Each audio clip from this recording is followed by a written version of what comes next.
Good morning! I am Teacher Mharie. Our lesson is about rhyming words. Objectives: recognizes rhyming words in nursery rhymes, poems, and songs heard. Today, we are going to read a poem. Listen carefully as I read the poem. The title of the poem is A Fat Cat. Do you know what is a cat? Have you seen a cat? Do you have a cat at home? What is the name of your cat?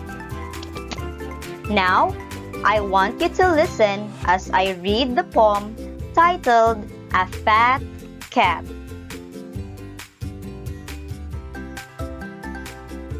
I had a cat who was so fat, he could not even sit on his mat. He had a hat that did not fit. He put it on, and then it split. Let's read it again. I had a cat who was so fat, he could not even sit on his mat. He had a hat that did not fit.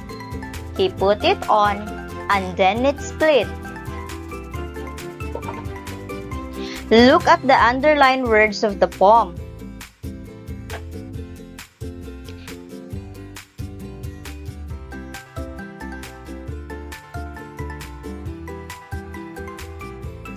These are the underlined words in the poem: cat, fat, mat, hat. Let's read it again. Cat, fat, mat, hat. Though these words have the same ending sound? Yes, they do. Very good. Now, let's read the second group. Fit, split. Let's read it again. Fit, split. Though these words have the same ending sound? Yes, they do. Very good. What do you call these words? Very good. These words are called rhyming words. Rhyming words are words with the same ending sound. Again, rhyming words are words with the same ending sounds. Let's read the examples of rhyming words. Bat, cat, car, jar, hen, pen, bed, red, wig, pig, kit, sit, hop, mop, dot, pot, sun, run, rug, bug, ring, sing, bone, cone. Remember, rhyming words are words with the same ending sound. These are the activities in our lesson. Activity 1. Direction: match the following rhyming words. Draw a line. Let's read first the words in column A. 10, dish, hero, sand, and fox. Now, let's read the words in column B. 0, band, wish, box, and pen. What is your answer in number 1? Very good. Letter E, pen. 10 and pen are rhyming words. What is your answer in number 2? Very good.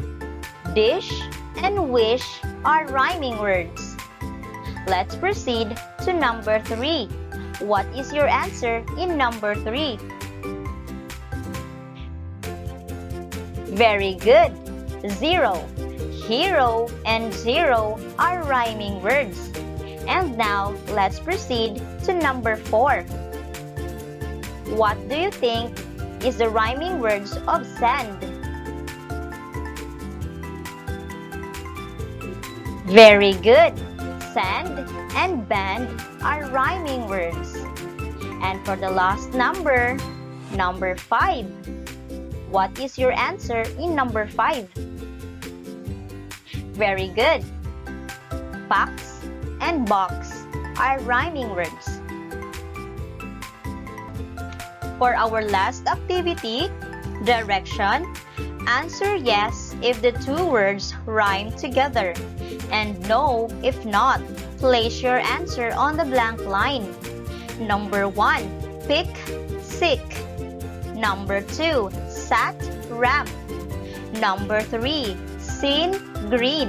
Number 4, toy, boy. And number 5, bit, beg. What is your answer in number 1? Good job! Yes! What is your answer in number 2? No! Good job! Sat and ram does not rhyme together. And what is our answer in number 3? Good job! Yes! Seen and green are rhyming words. What is your answer in number 4? Good job! Yes! Toy and boy are rhyming words. And for the last number, what is your answer in number 5? Good job! No! Bit and beg does not rhyme together. Thank you for listening. Goodbye!